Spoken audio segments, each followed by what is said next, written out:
Welcome to our first drawing exercise. The exercise we're going to do today is called a blind contour. It's probably going to make you a little uncomfortable.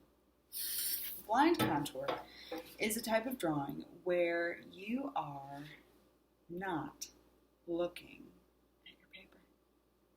Drawing blind. Contour is the word that we use for the way that we're trying to translate a three-dimensional object onto a two-dimensional piece of paper. So we are finding edges and outlines and assigning these dark and light spots on whatever it is we're drawing with lines or contours. So we are creating a line drawing blind, not looking at our paper. So what's the point? The point of this is not to make something beautiful, like I said.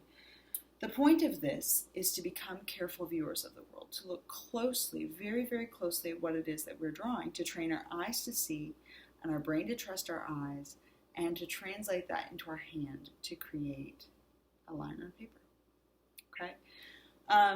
So we're going to be using our hand as our subject because it's always here. Okay? And there are innumerable ways your hand can be posed, so there are innumerable versions of this drawing that you can do. Today you're going to do two blind contour drawings, one for 2 minutes and one for 5 minutes. We spend a lot of time looking. I'm only going to have you watch me do a 2-minute one. I don't want to take up all of your time. But the point here is to look closely. So I'm going to set 2 minutes on my timer.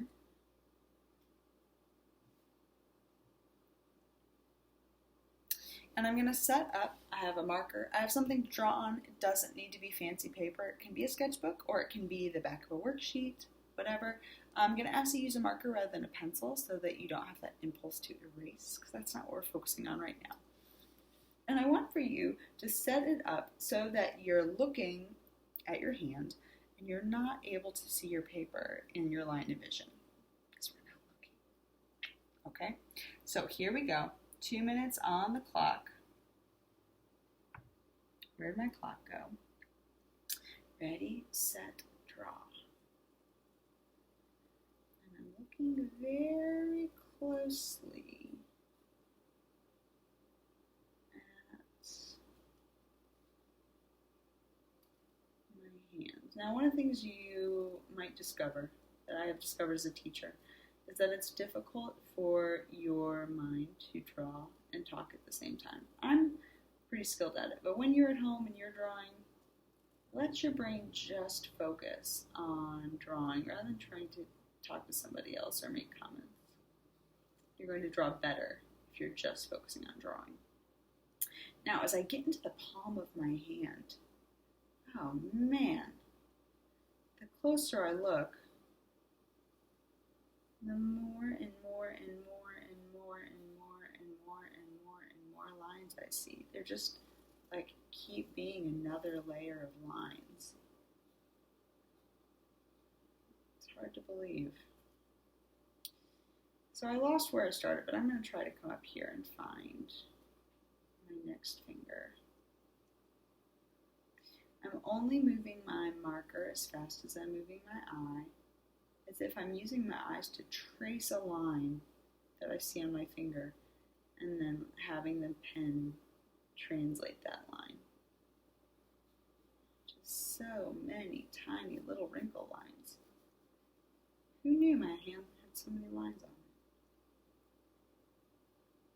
I wouldn't have known that if I hadn't stopped to draw it.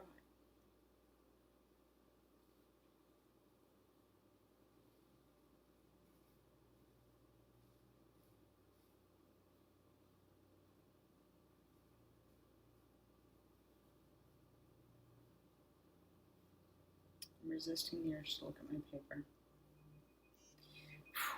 2 minutes. Now, you ready? Ta-da! It looks crazy, and that's all right. Again, this does not look beautiful. The point of this was not for it to look beautiful. The point of this was practice, for me to practice looking closely and translating it. You can see that there's a thumb-like thing here. There's a fingerish here. There's a fingerish here. There's some palm wrinkles in there.